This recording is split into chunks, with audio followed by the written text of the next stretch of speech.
Hi there folks, my name's NovaWing24 and today we're going to be having a bit of a discussion today. One-sided because it's me talking, I suppose. But I wanted to talk about Microsoft Flight. As you probably are aware, and from the content in my channel, Microsoft Flight is a big thing for me. I really love the title. It's a lot of fun, and I think that it is an amazing title. I think that it was cut down before it truly got a chance to blossom. And for those who wanted to listen to my thoughts about the cancellation of the project, you can link over to my other video from a year or so ago. I'll pop the link right about here for you, so you can go and have a look at it if you like. But today I want to talk about the future. So, with sort of somewhat, fairly small fanfare, Microsoft announced back in August that they were closing their Games for Windows Live store. Back in August, that you would only be able to buy content from them up until I think it was like 2nd or something of August, I think it was.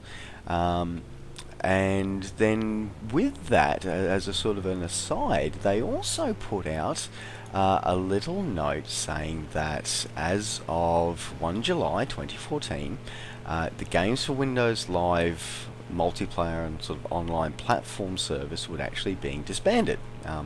Now they've claimed that this is due to the future integration of the new Xbox One, and that it's not compatible with the future technology, which I doubt, but anyway, that's their official reasoning for it. So that essentially, long story short, on the July 1, 2014, Games for Windows Live service as we know it, and for those of us who've loved it and or hated it over the years, will be withdrawn, and any multiplayer sort of abilities and, more importantly, activation services would actually be being withdrawn, as these titles are apparently as a lot of these titles are apparently not compatible with the new format that they're going to. Now, on that list included a variety of titles, mostly sort of Xbox to PC ports. So there was a few sort of big titles in there. Most of it's fairly small, but obviously the one that sort of slipped in there was Microsoft Flight. Now, this was a little concerning. So as I said, it wasn't 2nd, it was the 22nd of August. Sorry, 22nd of August. You couldn't actually buy any more content. Now, okay, I get that games have a shelf life. I get that. I may still play games dating back to the 90s, but you know what? I get that. As a wider community, a lot of games, so eventually sort of pass the use by date, and that's it. But what I'm concerned about is the fact that we've bought content in good faith when the game first came out, and it's not just Microsoft Flight. GTA 4, the PC version, is listed on that list. Resident Evil 5, Section 8. There's a whole. I think there's about 20 odd titles listed here. That. If you've bought them, pay good money for them, suddenly you can't have them anymore. So that is concerning. It really is. And what does this mean for us going forward, especially those of us who love Microsoft Flight? Well, obviously we're now into October. So if you're only just discovering Microsoft Flight now, I'm really sorry, but you can't buy any of the additional content. I do believe, I think the core game might still be free, not still available, but you can't buy any of the additional content anymore. Now, those of us who've already bought it and own it, we can still play it at the moment, and we can still play online. It's still a semi-thriving multiplayer community going on out there. I mean, I still don't have any problems playing online with people. I still, when I jump on, I still have people joining my games on a fairly regular basis. But when the plug gets pulled on the 1st of July, what's going to happen next? Now, I have been quite fortunate. I managed to get a discussion with a member of the Microsoft Flight support team. So I'm not going to mention any names because I don't know how. I don't think some of the stuff he told me may not be official. But I spoke with one of the guys who are close to the community operations and about what this withdrawal means. And they started off by giving the official line of yep, okay, GFL, GFWL, God, still can't talk today. Games for Windows Live service is actually is being withdrawn. The marketplace is closed, and the support for it will be withdrawn on the 1st of July 2014. And I went, okay, so that's the official line. Now let's talk about what else to it. What does that actually mean for us? So essentially what he came back with was that the official Microsoft servers will be closing at this stage, but it's still to be confirmed, which gives us a small spark of hope that the official servers at this stage are on track to be shut down on the 1st of July. I then pressed a little bit further and went, okay, so, what are you going to do? Because one of the big things in the community has always been, if this is the sequel, the successor to Flight Simulator 10, where's the community support? Where's the self-development kit? Where's the modding support? That's, a huge industry has grown up around the Flight Simulator series prior to Microsoft Flight. So, where's the support for that? And is it going to come? And primarily, and most importantly, will there be an ability for us to play multiplayer that doesn't involve a Games for Windows Live server? Now, unfortunately, because it is very heavily integrated into it, it is. He did say that it is unlikely that the software can be modified, or would not.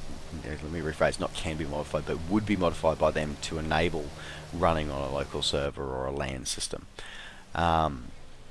He did say it's not impossible, and he did mention, when I pressed him about the self-development kit, there was, he said, look, they are looking into legal terms for it, and the possibility that, perhaps the tools and an SDK for Flight may be released to the community. The biggest hurdle that he said that they're facing at the moment, and why a lot of this information around the closure of Games for Windows Live and what it means for these titles is that legally they're still investigating what it actually means for them. Do they have to, like, for example, we've bought content in good faith, a game that we own, but as of 1 July 2014 we can't access it anymore. There was no disc to buy for Microsoft Flight. There was no disc you could buy. It was online digital purchase only.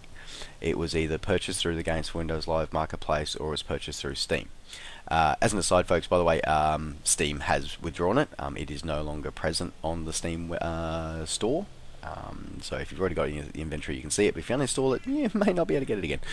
Anyway, so they are in sort of discussions with their legal team as to what they can do and what they can release and what they can't release, and where this leaves them, where this decision as by Microsoft as a whole leaves all these selected titles. One of the reasons he did mention that they couldn't just make it all free in the end is the fact that the content they have, at least the aircraft, are actually officially licensed. They are actually from manufacturers, from blueprints, from plans. They are depictions of real aircraft.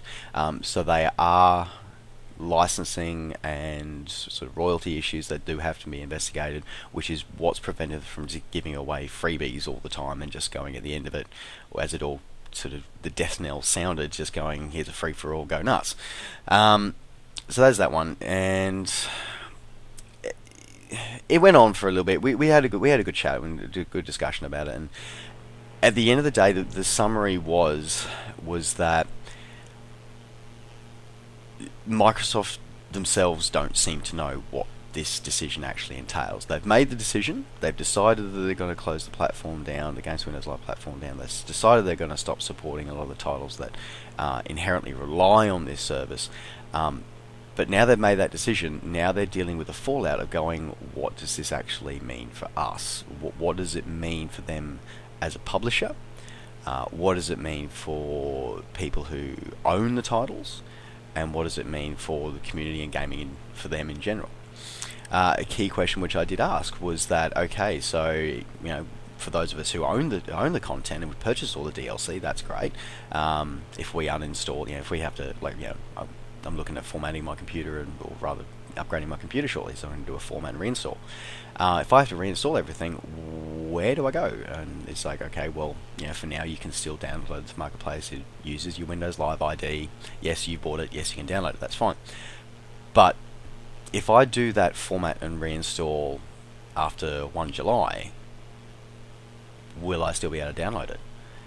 And that's something that they actually don't know. He doesn't have an answer for me. So my contact, the person I've had these discussions with, just simply says that they don't know. It's all still very up in the air. They're still working out what they can and can't do. And yeah, it's just it's an upsetting situation. I think that overall, I don't think this decision was actually very well thought out from a lot of angles, because it's not just Microsoft Flight. Microsoft Flight's the biggest one for me, but it's not just Microsoft Flight's affected by this. So what do I think of all this? Okay, well, fundamentally, I think the biggest problem I have is that with multiplayer titles these days, there seems to be a big...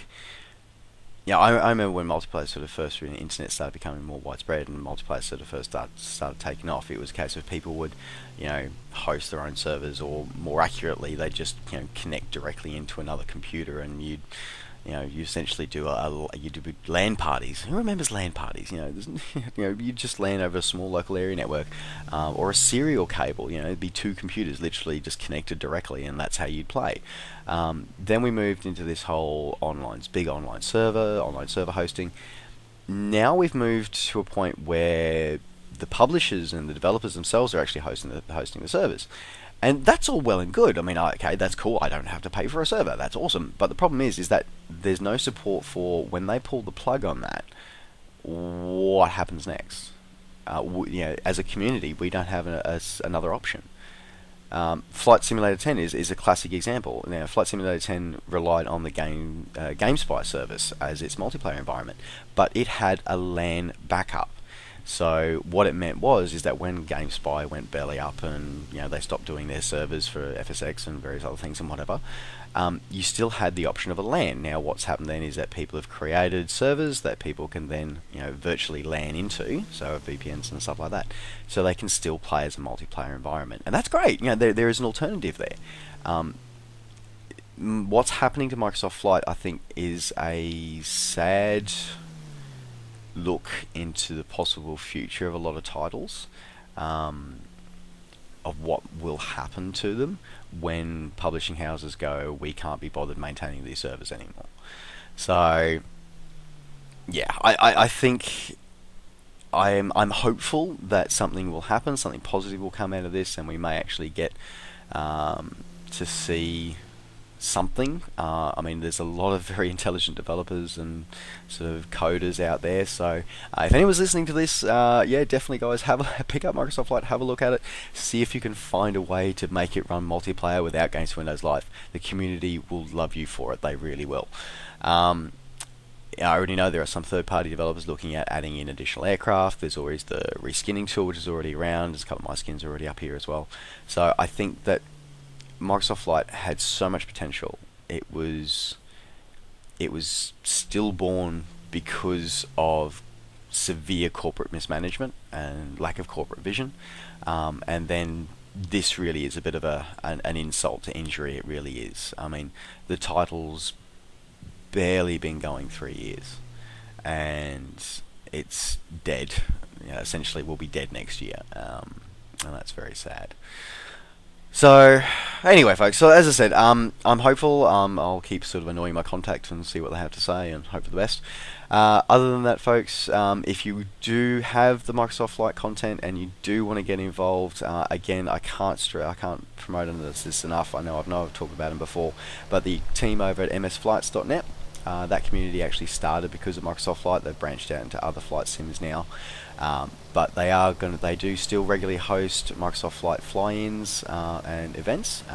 And I know there are already plans afoot for something to actually celebrate or commemorate the passing of the Microsoft Flight servers, if that does indeed come to pass. Well, folks, that's my little rant done for today. Thank you very much for listening. As I said, I've popped the link for my earlier discussion about the title video at the start. I'll pop it down here now as well. As always, don't forget to like and subscribe. And if there's any content you want to see or any thoughts you want to share, please feel free to comment down below or flick us a message and I'll see what we can do. Alright, folks, thanks once again. Take care. Safe skies to all. And we'll see you next time. Bye for now.